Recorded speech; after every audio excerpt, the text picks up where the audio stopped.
Hi, I'm Kelly and welcome to this video. I'm here to shake things up a bit, get you thinking about yourself and your body and your life in a way that maybe you haven't thought about before.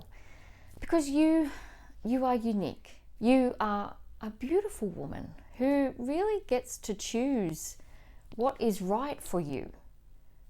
And as a love body mentor, I feel it is so important for women to connect to themselves on a much deeper level as they listen to the woman within, learn who they truly are, and love every single part of themselves again.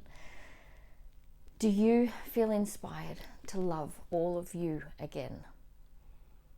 If so, then I would love for you to subscribe to the Love Body channel so you can discover even more love and joy for your life. Now this video can be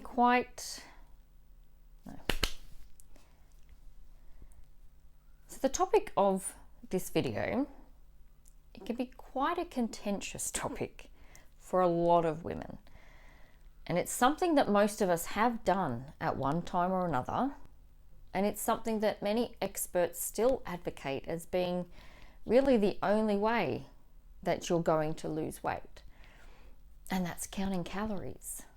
And who just kind of cringes and wants to run away and hide when you hear those two words, counting calories? I know I do. I cringe because it brings up all sorts of bad feelings of desperation and deprivation and hunger. And for someone like me, who really couldn't go more than an hour without eating, calorie counting was not an ideal thing for me to lose weight. Because calorie counting, well, that definitely means you eat less. Like way less. And there was no way I could ever do that. I did try though, but it didn't last long. And it was really too painful in so many different ways. Because calorie counting to me meant starving myself, eating foods I didn't really enjoy, and feeling like a failure because I couldn't stick to it. But that's kind of just one end of the pendulum, and the other end is worse. It's much worse. And this end of the pendulum means obsession, total restriction, all-consuming deprivation, and a desperation to be thin at all costs. And I was watching this show, a current affairs show, a couple of months ago, and they had this teenage girl. She was only about 14 or 15. And last year, during the COVID lockdown, she started to count calories. Just something to do. She was bored and she decided that it was something fun to do to keep herself entertained. But now she is in a massive battle with herself and her body and her family to eat again. And she's lost so much weight that you can see her skeleton. And she really cannot bear the thought of eating anything because she believes all of those calories in her food are so bad to the point she becomes so distressed even at the thought of putting a piece of food in her mouth. And this is just too common amongst our girls and us women. But our girls, they see images everywhere of models looking thin and beautiful, and they are worshipped as some kind of god because of how they look. And our girls try to emulate that. They want to be that because they are told that this is the only ideal body that you can be. But it's more than that. It's on the front cover of nearly every magazine that sells to females is a headline about losing weight, who's put on weight and then criticizing them for it. Women barely covering their bodies in weird poses, and interviews with strong, intelligent women, but the headline only focuses on one teeny tiny little thing they said in that interview about their weight or their body. And in movies and in TV, there's just generally only one type of woman. And if there is another body type, then she is stereotyped as the fat one. Because she can't ever just be a woman. She is always the fat, ugly one. And then, of course, the diet industry. An industry that is worth billions of dollars. And what do they thrive on? Now, this isn't all of them, okay? It's only some of them. But they thrive on your insecurities. They thrive on you not liking yourself. They thrive on you hating your thighs and wishing that you had a six-pack. They know that nearly every woman does not like at least one thing about herself and her body.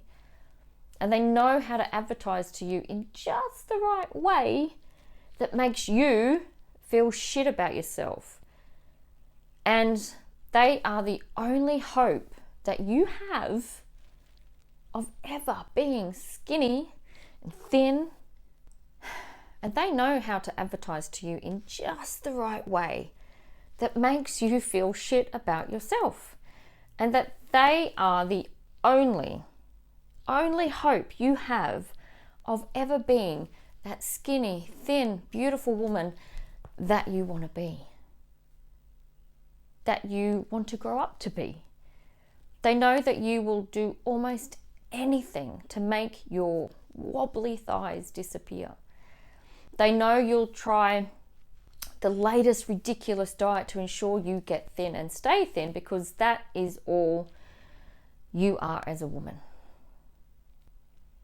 And that the only thing we care about as women is making sure that we look good in a bikini. Because again, that is the image we see the most on the cover of a magazine, on all of these reality TV shows. Women just wandering around in bikinis, living the life. So how does the average woman get that life?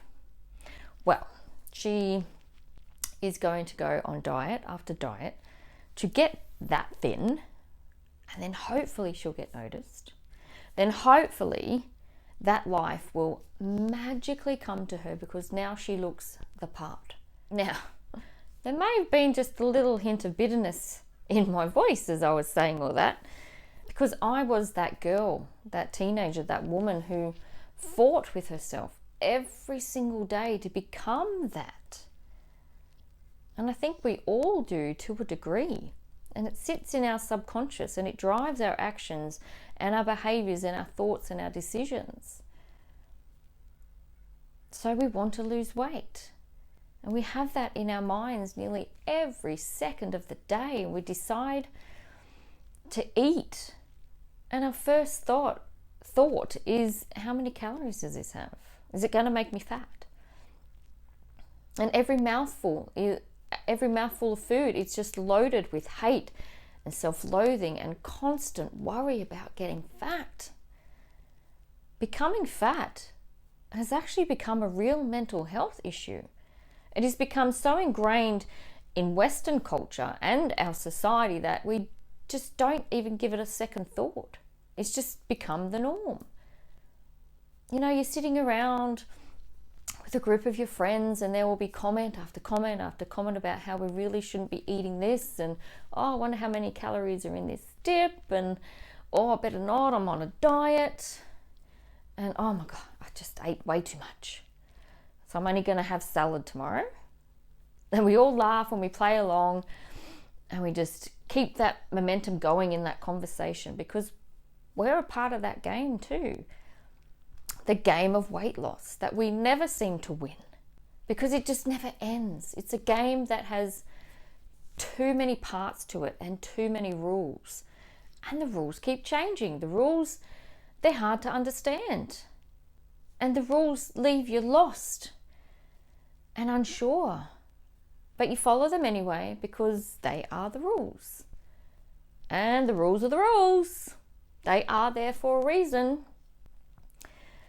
But somewhere along the way, those rules begin to feel suffocating and restricting and depriving. But you keep going because they have been written by people who know better than you. So you keep going. And then you get to a crossroads. And at this crossroads, there are many different roads that you can take. And those roads are different for everyone. But yet they're the same, because down each road is a life with or without calorie counting, with or without weight loss, with or without loving yourself, with or without trusting yourself, and with or without you. And depending on which road you decide to take, well, this is where it gets dangerous. This is where your life can change in an instant. But the real danger is making this decision without you. Allowing the decision to be made by your friends, magazines who influence how you feel about yourself, the diet industry controlling what you eat and how much you eat. And that one decision to keep going drags you down the road of despair. Now, I don't pretend to know a lot about the psychology of anorexia, but that is the end result for a lot of women and a lot of our girls who are consumed with calorie counting. It can become a force behind yourself where you feel you just aren't in control anymore, and someone else or something else has just taken over, and all rational thought leaves your mind, and it becomes a major battle inside of you every single day. And this is the danger I'm talking about when I talk about the dangers of calorie counting. Some of us can count calories and stop. Some of us can get to that crossroads and realize they are headed down that dangerous road if they keep going, so they get the help that they need. And some still battle to eat food without knowing every single calorie they put in their body, but do manage to eat every day, so their bodies are still relatively okay. This is a very loaded conversation. It's a very loaded topic, and I've never been down that specific path. My path took me in the opposite direction. I ate too much food, which of course leads some women and some girls to bulimia. And I hated throwing up. I tried to do it. I tried to do it so that I could lose weight. I'd gorge myself stupid, and then hopefully I'd throw it all up again so I wouldn't get an ounce of those calories in my body.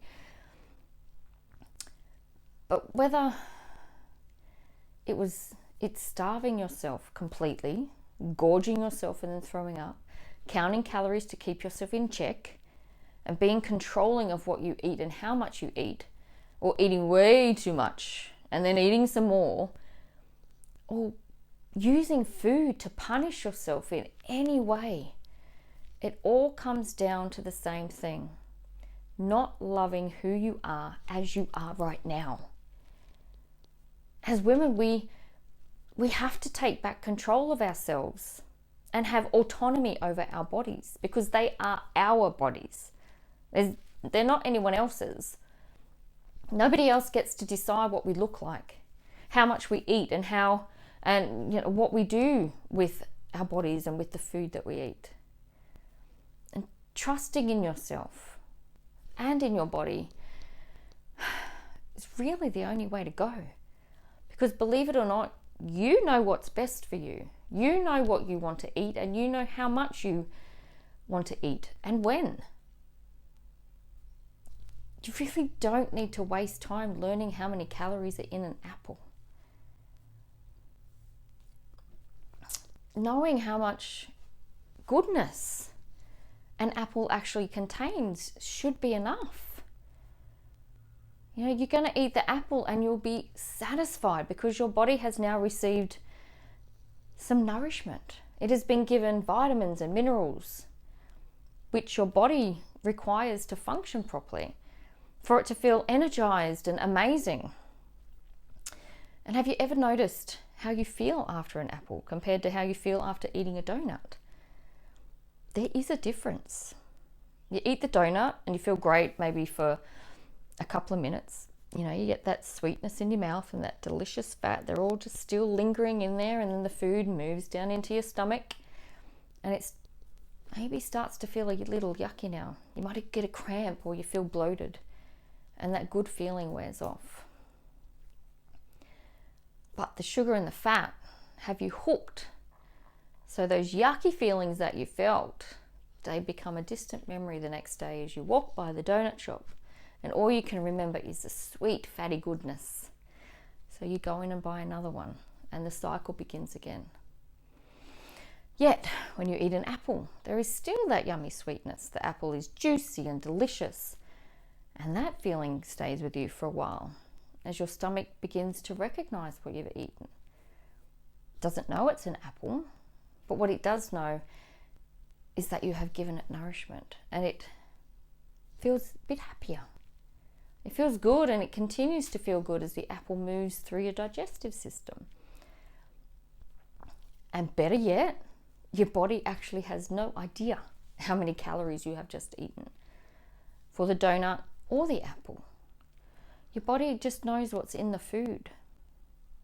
But there's one more important part to this, and it's something I am really learning about now, and that is the love that you put into what you eat, the energy that you put into what you eat.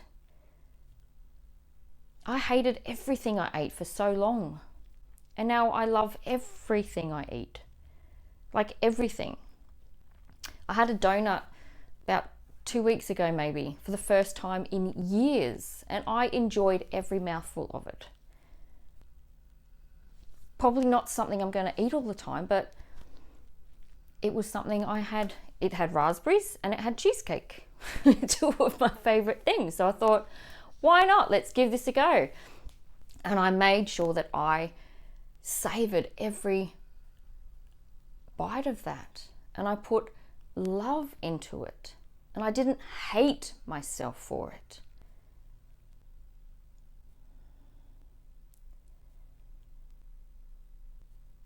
And when it comes to eating, we hate ourselves for it. We hate the fact that we really even eat anything, even a yummy salad, which is supposed to be one of the healthiest things that we can eat.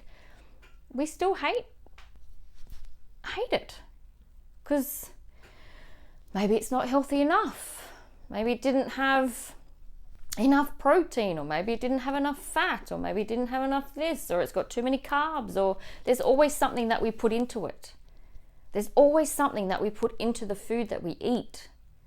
So whether you do eat an apple or decide that you would love to eat a donut, my advice is to stop counting calories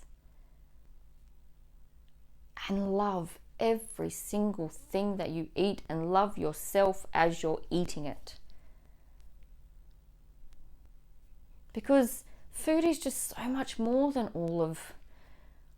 it's so much more than counting calories. It's so much more than these numbers that we put into everything. Food is life. It is nourishment, and it does communicate with our body. But when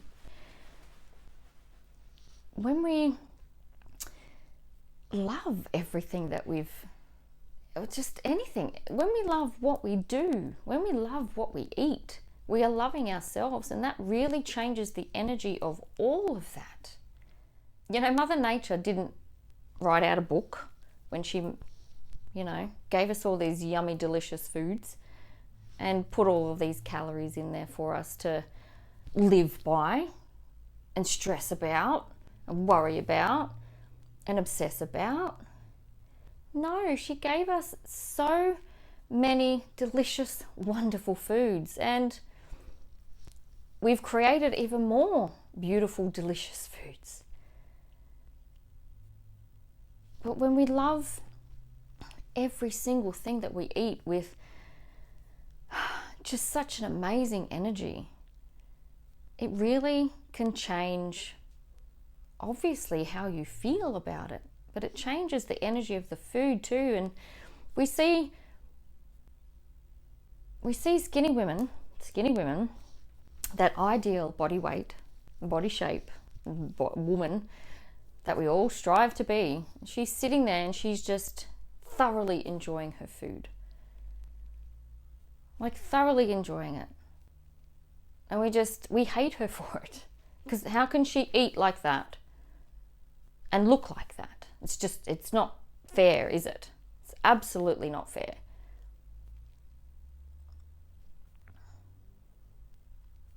But we can take something from that, and just doesn't matter what size your body is. Everything that you eat today and tomorrow and for the rest of your life, you can put so much love into it and so much love into yourself that there's no punishment with food anymore.